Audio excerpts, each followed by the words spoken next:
So the Election Commission of India has issued takedown orders requiring Twitter, or X as it's now called, to act on posts containing political speech shared from accounts by elected politicians, political parties, and candidates for India's upcoming elections, which start on the 19th of this month.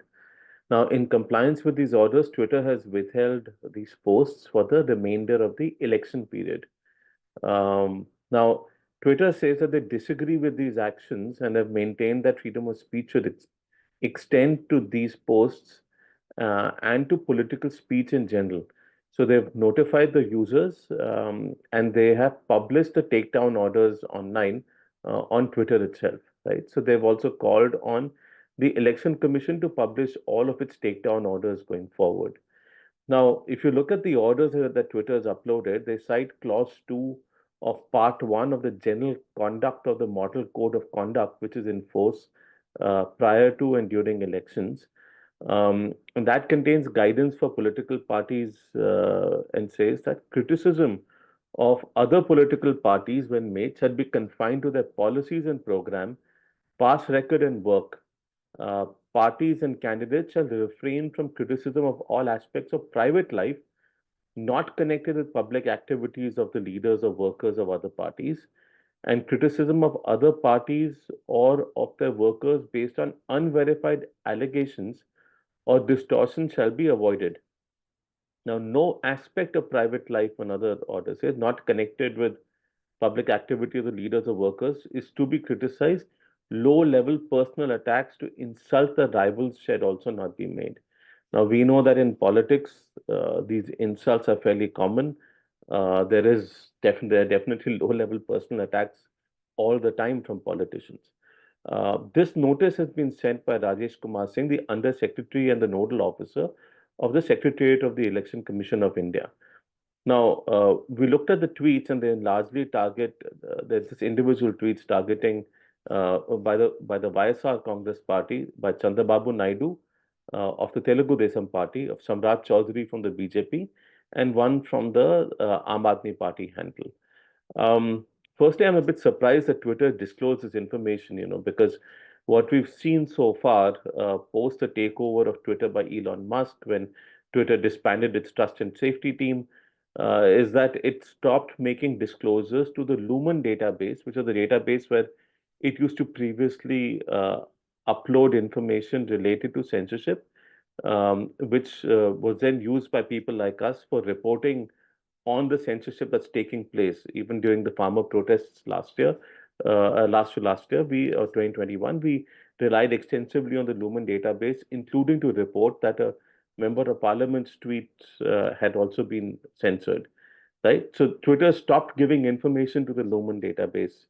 So the fact that they've published these notices now, I guess for Twitter, it helps mitigate accusations of bias or secret compliance with government demands, showing that their actions are in response to legal obligations rather than an internal policy choice. And platforms throughout elections are typically accused of um, having a bias, of their accusations of shadow banning, of favoring one side versus another. So by being transparent about what it's taken down, I think Twitter is basically trying to prevent any criticism of itself. So this is a welcome move, and I think Twitter should also resume updating the Lumen database.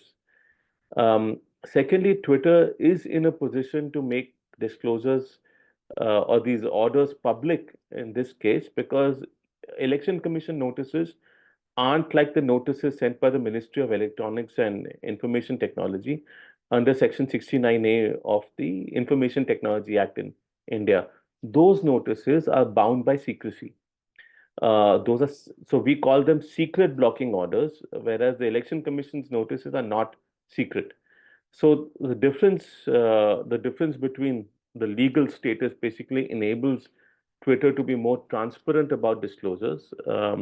And Twitter's actions here also set a precedence for other social media platforms on how to handle similar government requests, right? It should lead to other platforms ideally also disclosing um, what sort of takedown notices the Election Commission of India has sent to them, especially in these politically sensitive contexts like the elections. Um, Thirdly, I think Twitter is right to ask the Election Commission of India to be more transparent about its takedown practices. The Election Commission has no reason to be secretive about its takedowns, and it should make these decisions available to public scrutiny and open for criticism because it helps make sure that the Election Commission itself is following practices in an accountable manner, in a fair and transparent manner. So, for example, when it comes to takedowns, the Ministry of Electronics and IT basically has no credibility because of its lack of transparency and its lack of accountability to the public. We don't know how many notices they send in a year for taking down. We don't know what is really an emergency procedure when they send emergency takedowns. We don't know in how many cases hearings happen and the transcript of those hearings that they have at platforms. And I remember in the Shreya Singhal case that there was also a requirement that if the owner of the or the if the content creator in that case is identifiable, then they're also supposed to give hearing to the content creator. But we don't know of a single instance where the Ministry of IT is basically sought out a content creator whose content is being censored and given them a hearing, or that review committee has given them a hearing. So METI really has no accountability. Its review committee has no accountability because of the lack of transparency there. The other thing to remember in case of the Election Commission over here is that the requirement, the clauses are very, very broad. And so broad application of such clauses can actually stifle important political debate, and this risks suppressing like dissenting voices under the guise of maintaining decorum, so to speak. So transparency from the Election Commission is essential here in order to retain its credibility. Uh, Also, there seems to be an action.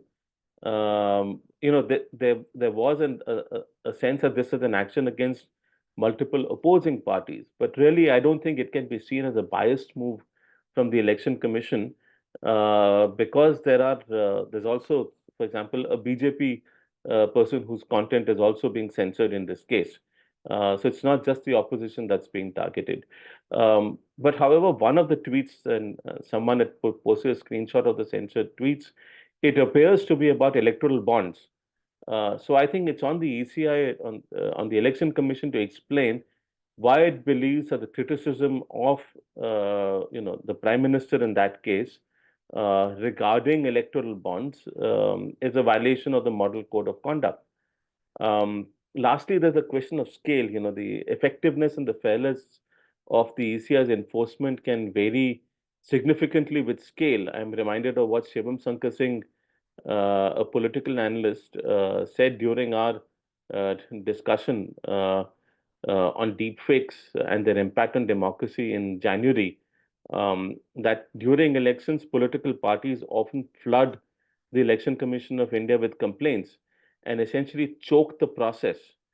Um, so let's see, elections still haven't begun yet. Once they begin, let's see how activity on Twitter changes, on how activity on other social media platforms changes, on the number of complaints that are filed, how much that changes, and how many more orders are actually made public uh, by social media platforms. But most importantly, whether the Election Commission will make these orders public or not. I think this is the test for the Election Commission in terms of transparency and accountability and fairness as well. Let's see what happens.